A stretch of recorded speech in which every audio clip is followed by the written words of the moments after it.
அனைவருக்கும் இனிய காலை வணக்கம். என் பெயர் மு ஹேமதர்ஷினி. நான் 8A படிக்கிறேன். CMS Krishnapuram school. நான் இப்போ உங்க முன்னால் எடுத்துக்கொண்ட தலைப்பு மூலிகை செடி பற்றிய பயன்கள். துளசி. துளசி இலைகளை பச்சையாக சாப்பிட்டால் நாள்பட்ட கபம் நீங்கும். மேலும் இந்த துளசி இலையிலிருந்து சுத்தமான ஆக்சிஜன் கிடைக்கும். துளசி இலையை சாறு பிழிந்து தேன் கலந்து சாப்பிட்டால் சளி குறையும். கற்பூரவள்ளி. இந்த இலையை சாப்பிட்டால் சளி மற்றும் வறட்டு இருமலை குறைக்கும். மேலும் இந்த மூலிகை செடி வீட்டில் வளர்த்தால் கொசு பூச்சி தொல்லை இருக்காது. கற்றாழை.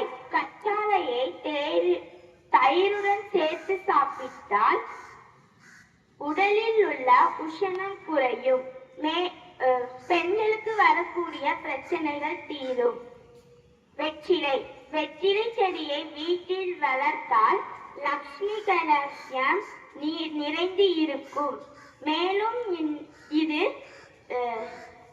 ஜீரண சக்தியை அதிகரிக்கும். செம்பருத்தி. இந்த செடியை வீட்டில் வளர்த்தால் நன்மைகள் உண்டு. மேலும் இதன் இதழ்களை சாப்பிட்டால் இதய நோய் குறையும். நன்றி.